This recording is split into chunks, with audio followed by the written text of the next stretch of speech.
প্রিয় দর্শক, তরকারির যে দাম, এদিনকে বজরা বাজার গেছি, বজরা বাজার যাই গাছ কতক্ষণ প্রায় 350 টাকার গাছ কিনছি। গাছ কিনে আল্লাহর নামে লাগাইছি। লাগানোর পরে দেখেন এই যে এটা হচ্ছে ক্ষীরা গাছ। মাশাআল্লাহ করে আমার ক্ষীরা গাছে একটা ফুল আসছে। এটা ক্ষীরা গাছ, এটাও ক্ষীরা গাছ। আর এটার লগে দি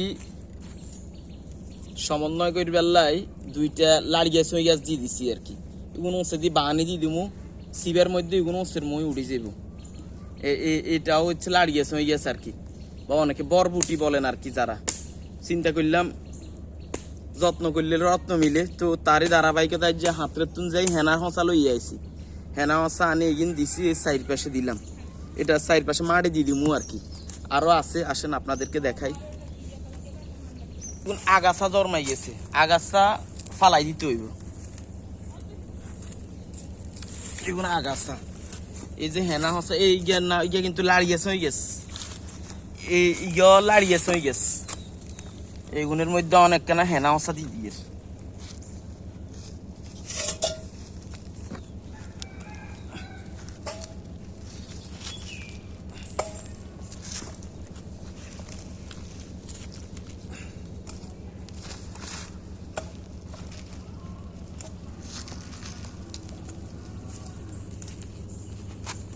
আমি যখন এই গাছগুলো কিনছি তখন বাজারে কিন্তু দ্রব্যমূল্যর দাম অর্থাৎ কাঁচা বাজার অনেক বেশি ছিল।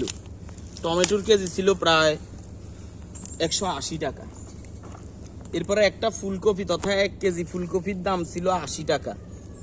তো চিন্তা করলাম নিজে একটু তরকারি করি বা কিনে, এটা একটা মজা, আত্মতৃপ্তি আর কি।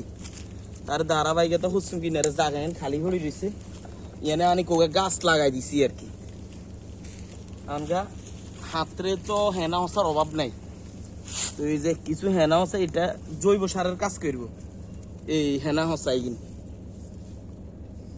দেখেন কে কে এ সিজনে গাছ লাগাইছেন এবং হেনা হসা কে কে চিনেন বা হেনা হসা তার গাছে দেন, এটা আমার কমেন্টে একটু জানাইবেন আমারে।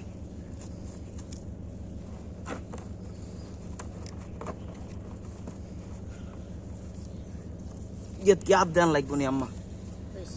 গেত আর দেন লাগবে না কেন? এই গাছ এগুন বাগানে দিয়ে দিব। ছুটিকে কাটি দাও।